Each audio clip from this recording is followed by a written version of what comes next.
What's going on, everyone? I hope you're very well. I hope you're having a very good day. Right now it's afternoon over here, almost evening, and so the lighting is a bit different. But I just wanted to record this quick video because time is running out for me to transplant these Japanese black pine seedlings. Well, you can say saplings now because they're fairly big. I already transplanted one into a huge container, and now I'm going to transplant this one into this one, which is a bit smaller than the first one I transplanted. And you can see that over here we got one that was transplanted last week, and yeah, I intend to do the same thing with this one. I didn't record that one because same thing, I thought I was running out of time.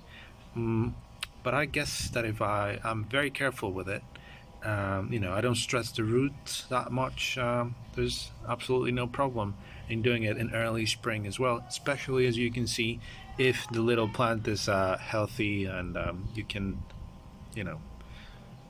put it in a nice container, nice environment where it can grow and continue to grow.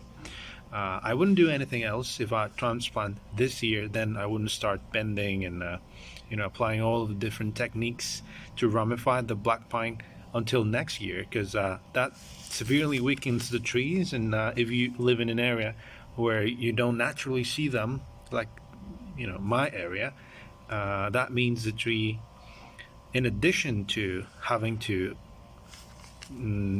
surpass the initial conditions of transplant, will also have to adapt to its environment. So it would be a double negative, and you could definitely lose some of them.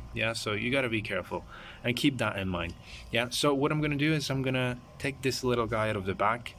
We'll be able to see what we got going on with the roots, and then we can continue. So let's go ahead and do that. Okay, so here we are. We can see that the mycelia from the soil, it's nice and healthy, but I don't see any or that many active roots. I don't see the white tips that are very characteristic of spring and new growth. So that's actually something that's good for our operation, because that means that the tree is not completely active yet. This one in particular comes from a much colder climate, so that means that it hasn't woken up yet from its winter dormancy. So let me just pause the video because of that ice cream truck. So here we can see the root mass all untangled. We can also hear that the ice cream truck is still there, but it's a bit further away. And we can see that the root mass is not ideal. We got tons and tons of little fibrous roots, but they are all stemming from most of these. Most of these large, gnarly, entangled roots. I am going to remove some of them, not all of them, because like I said before, it would be hard on the tree.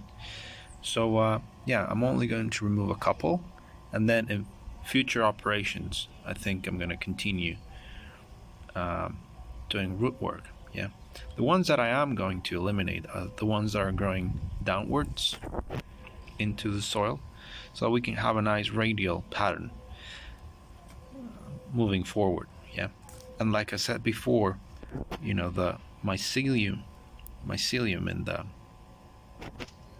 well, in this case mycelia in the soil is nice and healthy, and only adds to the overall health of the tree. So I'm gonna go ahead and remove some of them, and then I'll show you what it looks like when it's all cleaned and ready to be put into the new soil. Let's go ahead and do that. So here we got the last result of that root pruning. As you can see, I was a bit braver or foolish than with the other two, because I removed more roots, and that's because this one had much more tangled roots. We can see the ones that I cut there. You can see that they're not very fibrous. You can see that there are those ones that are gnarly and tangled and are only over there not to feed the tree in itself, but to anchor it into the soil, into the substrate. So yeah, I decided to remove it. Let's see how this little guy does. Yeah, I think I'm quite confident that it will survive. So let me put this to the side to talk about the substrate a little bit. So you might see that it's a bit wider than usual. This is not zeolite. What I'm doing right now is I'm mixing the soil the little tree came in with the bonsai soil, removing some of the larger chunks and particles. So the reason why I'm doing this is because I've already mentioned, right, the mycelia. It's really good for the roots of pines in particular, for all plants, but pines in particular, you know, they're vital to their survival. So what I'm doing is I'm mixing it with my soil. And I was saying that it's a bit wider than usual because now the main component, it's pumice. Yeah. Why is that? Well, in the past couple of months, I wasn't able to find a sustainable source of zeolite. You know how in the past I've used mainly zeolite to transplant my trees. For example, this little rosemary over here, it's planted in zeolite and cocoa coir and a little bit of worm castings. I would have done the same with the pines, but like I said, where I live, I haven't been able to find it. So time was running out. I needed to transplant, and pumice is another alternative. You know, you can mix it with other materials because by itself, it's inert. It doesn't add anything to the soil but water retention and porosity. So you can mix it with organic materials so your plants can continue to grow. Yeah. So I got the container over here. Well, it's over here. So what I'm gonna do is I'm gonna use my little shovel, and we start filling, you know, the container that was there underneath the soil container. Yeah. So let's put in a nice little bed, and then we can continue. Yeah. So we got our little mound in the middle. Now it's just a matter of coming in and placing our little tree. Yeah. So maybe at the beginning it's going to be a bit loose, so we're going to fix that by adding more substrate, and yeah, we can just water this. I'm going to do that now. I'm going to pause the video because I can't do it with one hand because I'm recording with the other. But yeah, I'm going to show you what it looks like when I put all the substrate that's needed in, and then yeah, I'm going to water this, show you my JoJopie, which is the next up in the transplant list, and yeah, we'll call it a day. So let's do that. And now we just water. Now the idea here is try to be gentle, but at the same time make sure that you get enough water so that it all comes out clean through the drainage holes. Yeah. And that's also going to help you settling the substrate. You can do that with a chopstick, and you should do that with a chopstick and or a little bamboo stick, because that's gonna, you know, prevent air pockets and whatnot. But yeah, watering is you know, essential. You can see that water is coming out. Yeah, so that means the drainage is superb. So pumice works like that, you know. The only downside, like I said before, is that it doesn't have the nutrient retaining properties that zeolite or turfis has, but neither one of those I've been able to find where I live. So it's all a matter of working with things that you got at hand, you know. If you can't find akadama, if you can't find kiryu, sand, if you can find you know, all the Japanese staples of bonsai practice, that's great, you know, and you can afford them too, that's great. By all means, use them. If not, well, you can make do with what you have. Right? I think that's it. We can see that the water is running through the pot, through the container easily, and yeah, I think we'll all be good. Yeah, so I'll keep you posted on these little guys. I think they will continue to develop nicely where I live. a tropical place, but a very sunny place. And from this one that I have over here, let me just show you. You know, Japanese black pines can survive and thrive where I live, so I hope that these do. And like I said, I will keep you posted.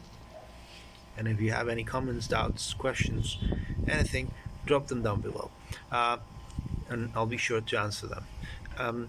Another thing I want to show you is another project that I'm working on in my terrariums and aquariums channel. It's over there, so I'm going to show it to you so that you can see what I'm working with over there. If you're interested, it would be really cool if you can subscribe and you know, watch those videos as well. So let's go ahead and do that. My latest video on that channel is the planting of these little guys. Yeah, these are mini lotuses, and I created this little mini pond, mini plastic container pond, and you can see that they're growing. You know, the water is nice and clear, and in a couple of months, if I'm not mistaken, these will flower, and that's a really pretty sight. Another thing is that I want to add more aquatic plants, floating aquatic plants, so that they can remove the nutrients from the water. If they get too much, water starts to become green. So I'm also going to add some of those so they can add oxygen and take out the nutrients, with hopes that I can add little fish here, microfish, so they can eat and remove the mosquito larvae. Yeah, so like I said, if this is something that you're interested in, please subscribe. Go ahead on to my other channel, and yeah, subscribe and comment. Yeah, and the last thing, we're going to take a look at my JoJopie, because like I said, that's the next transplant that I'm going to do in my bonsai channel. Let's take a look. So it's over here, and you can see that I'm really excited about this little guy because of this little fruit that it's got. And you can also see that the structure of the trunk is kind of interesting as well, you know? It's almost as if it's already a little pre-bonsai on its own. And I bought it as a specimen plant, you know?